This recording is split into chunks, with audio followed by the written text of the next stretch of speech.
안녕하세요. 입질의 추억입니다. 7월 초부터 10일간 지중해를 낀 유럽 3개국을 다녀왔습니다. 그 사이 제 유튜브는 정규 콘텐츠 3편과 몰아보기 한 편이 업로드 되었고요. 유럽은 콘텐츠 촬영을 하러 간 것은 아니고 3년 만에 떠나는 휴가이자 가족 여행입니다. 그래도 직업 정신은 어쩔 수 없나 봐요.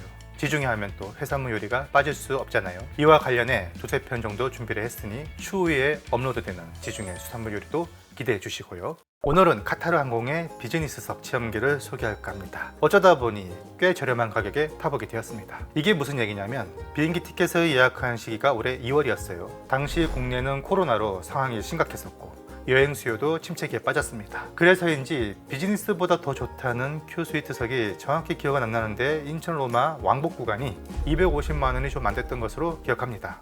평소에는 이 정도 가격대에 판매가 되는데 이마저도 티켓이 없어서 현재는 몇 달치가 매진된 상태더라고요. 재미삼아 다른 항공사의 비즈니스석도 검색해 봤더니 같은 구간 에미레이트 항공사는 400에서 500만 원이 넘습니다. 저희 세 가족이 타면 1,500만 원이라 매우 곤란한 가격이죠. 급하게 여행을 계획했다 치고 다음 주 출발로 검색해봤더니 일반석 가격만 무려 270만 원이 넘더라고요. 제가 250이 안 되는 가격으로 큐스위트를 탔는데 일반석이 270만 원이라니 확실히 항공권은 미리미리 사두는 게 좋고 저 같은 경우는 시기적인 운도 좀 따라줬던 것 같습니다. 참 지금까지 말한 티켓은 당연히 왕복 기준입니다. 문제는 제가 너무 저렴하게 티켓팅해서인지 가는 여정에는 라운지 이용권을 안 주더라고요.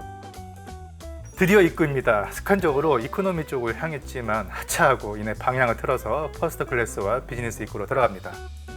참고로 비즈니스는 머리털 나고 첫 경험입니다. 반백살이 다 되어 가는데 지금까지 비즈니스 한 번도 못 타봤네요. 그래서 더욱 기대가 됩니다.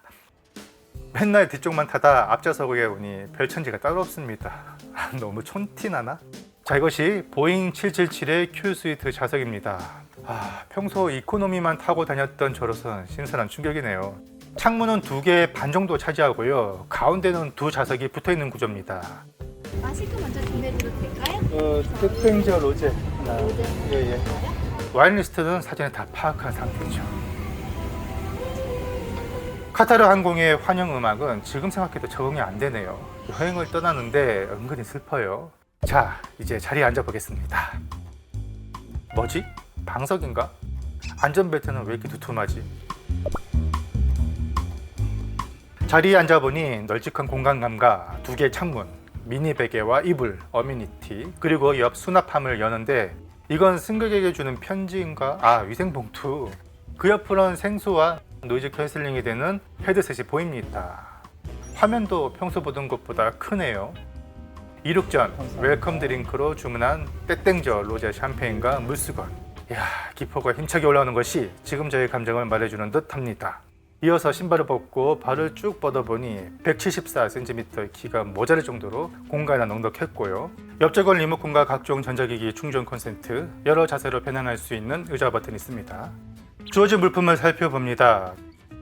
봉투 속에 니트를 장갑과 마스크, 핸드젤? 잘 모르겠습니다. 이어서 어메니티를 꺼내보는데요. 저 이거 타기 전까지는 어메니티가 뭔지도 몰랐습니다. 딥티크라 써져 있는데 검색해보니 프랑스 유명 향수 브랜드라고 하네요. 구성은 대충 로션이랑 립밤이랑 향수 등이 들어간 것 같아요. 안쪽엔 귀마개랑 수면 양말, 안대가 있는데 저는 익숙지 않아서 사용하진 않았습니다. 중간에 승무원이 와서 잠옷을 주고 가네요.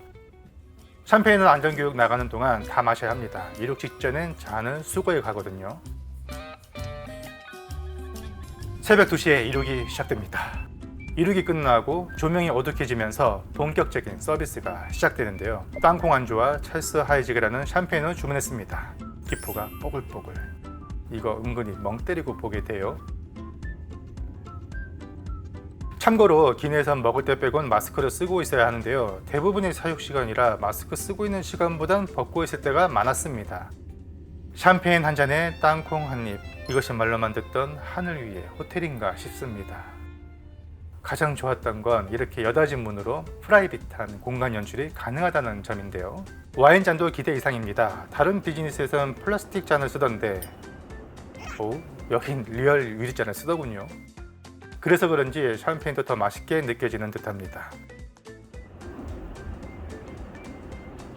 자, 이제 좌석을 뒤로 젖혀보는데요. 저도 모르게 뒷좌석 승객을 의식해버렸지만 실제로는 아무것도 없었습니다. 그냥 마음껏 젖혀도 되는 거였군요. 다음은 비즈니스의 꽃이라는 기내식입니다. 혹시 케찹이나 마요네즈, 타바스코 준비하신 거 있으실까요? 괜찮습니다. 예. 괜찮으세요? 예, 예. 말씀해주세요. 예, 감사합니다. 하나씩 지금 난기류가 계속 이어지고 있어갖고 굉장히 흔들립니다, 지금. 샌드위치는 갓 조리한 것처럼 따끈하게 나왔고 치즈도 잘 녹아 있었습니다. 이 항공사의 시그니처 음료라는 레몬민트와 샴페인도 한 잔 더 요청했고요. 참고로 큐스위트는 코스 요리가 아닌 알라카르트라고 해서 내가 원할 때 원하는 음식을 마음대로 주문해서 먹을 수 있게 했습니다. 간식으로 라면을 끓여달라고 해도 되고요. 전체 요리 3가지에 메인 메뉴 3가지를 모두 시켜도 됩니다. 하지만 그랬다간 고칼로리 폭탄을 맞고 잠잘 때 체할 수도 있기에 적당히 조절해야 합니다.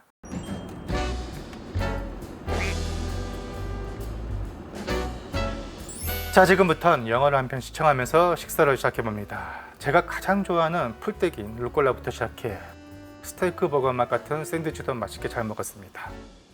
일단 해산물이 아니라서 맛있네요. 이곳은 비즈니스 화장실이고요.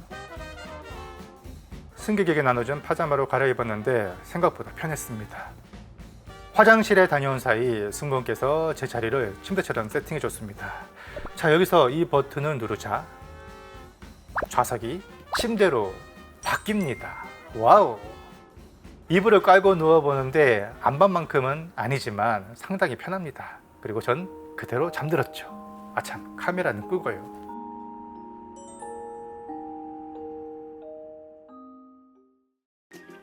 날이 밝았습니다. 가 아니고 얼마나 잤는지는 모르지만 착륙하기 2시간 전이라 마지막 식사를 주문해 봤습니다. 고기 메뉴가 있었지만 생선 메뉴가 궁금해서 연어 스테이크를 주문했습니다. 와인은 부르고뉴 지방의 샤도네이와 페어링을 마쳤습니다. 와, 그런데 연어 스테이크가 여기서 조리한 건지 데운 건지 헷갈릴 정도로 잘 구워졌어요. 이게 잘못하면 오버쿡 돼서 살이 막 퍽퍽한데 이건 촉촉했고 육즙도 흘러나오는 수준이었습니다. 의외의 장소에서 평소 어지간해서 만족하지 못했던 연어 스테이크를 만족하며 먹었네요. 연어 한 입 먹고 샤도네이 한잔 하니 호사도 이런 호사가 없군요. 아직 후식이 남았습니다. 간단할 줄 알고 주문했던 치즈 플레이트와 보로드 지방의 레드와인. 혼자 먹기엔 양이 상당한데요. 다이어트 중인데 칼로리 폭탄 맞게 생겼습니다. 이 블루치즈가 꼬릿하니 와인과 함께 먹었을 때 꽤 중독성 있는 맛이었습니다. 마지막으로 진하게 내린 에스프레소 한 잔으로 식사를 마무리합니다. 정말 사육이 따로 없군요. 사육은 여기서 멈추지 않았습니다. 도하에서 위장을 달랠 시간은 고작 3시간. 다시 사육장이 아니 비행기에 탑승합니다. 도하에서 로마까지는 5시간 30분. 이번엔 에어버스사의 A350이라 Q스위트가 아닌 일반 비즈니스석인데요. 여긴 또 어떨까요? 자리는 Q스위트보단 살짝 좁았지만 프라이빗한 공간이 가능한 독립형 좌석인 건 똑같았습니다. 환영 음료는 역시 샴페인으로 시작. 메뉴는 역시 골라 먹는 재미가 있는 알라카르테라 취향에 맞게 코스를 구성할 수도 있습니다. 도하에서 로마를 향해 이륙합니다.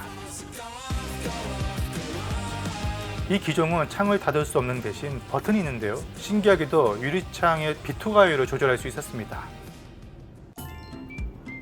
첫 코스는 빵과 차가운 소고기로 만든 전체 요리를 주문했는데요. 안심으로 만든 이 요리가 메인으로 가야 할 것 같은데 정말 부드럽고 맛있었습니다. 이어서 메인은 또다시 해산물 요리를 주문했는데요. 팬프라이드한 새우와 연어, 관자 요리입니다. 와인은 레드와 화이트 한 잔씩 주문했고요. 이번 연어는 조금 뻑뻑했습니다. 새우와 관자는 정말 부드럽게 조리돼서 맛있게 먹었고 무엇보다 뜨거워서 좋았고 특히 소스는 샤프란 같은 향신료가 이국적이어서 마음에 들었습니다.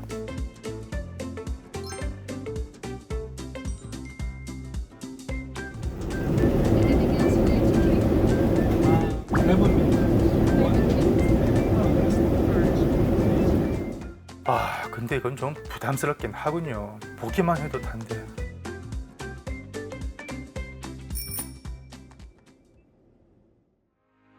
한숨 자고 일어나자 로마 피우미치노 공항에 도착합니다.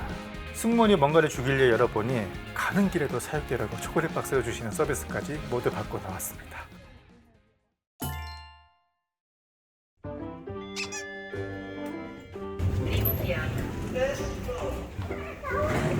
여기 이제 1등석이랑 비즈니스석 승객만 이용할 수 있는 라운지인데, 나보다 아빠가 더 신나? 근데 우리 비행기 이륙하면은 또 밥을 주기 때문에 여기서 많이 먹으면 안 돼. 응. 맛있게 먹을게. 많이. 들어갈 때가 있어. 라운지란 곳도 생애 첫 이용이라 기대가 됐는데요. 생각보단 조촐한 규모였습니다. 좀 아늑한 터미널 대합실 같은.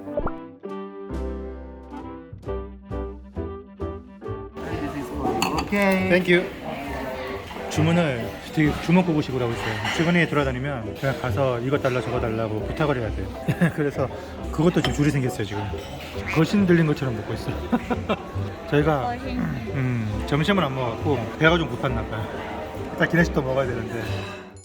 돌아오는 구간에서 맛본 기내식도 간단히 소개합니다. 저는 일단 빵과 머시름 수프, 다른 아랍 음식인 메제를 주문했습니다. 메제는 빵에다 후무스나 허브 소스를 올려 먹는 전체 음식인데, 딸에겐 아라비안 나이트에 나오는 음식이라고 권해봤지만 도통 먹으려 하지 않아서 제가 다 먹어버렸습니다. 와인 2잔과 함께. 스타터는 차가운 랍스터와 관자 요리, 딸은 메인으로 소고기 요리를 주문했는데 요건 잘 먹어줘서 다행입니다.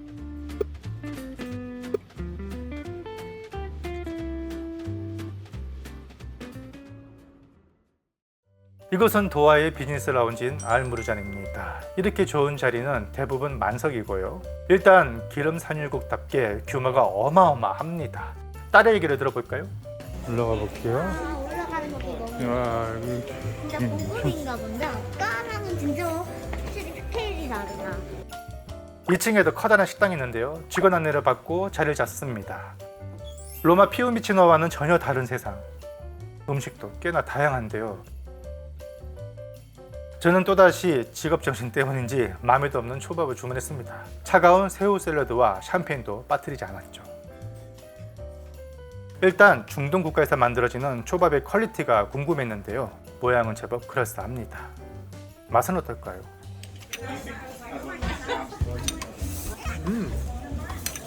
밥이 약간 쩍밥이긴 한데 나쁘지 않은데? 냉동 초밥 퀄리티지만 밥의 간도 적절했고 비린내도 없고 아주 만족스럽진 못했지만 여기서 이 정도면 꽤 노력한 맛이라고 생각합니다.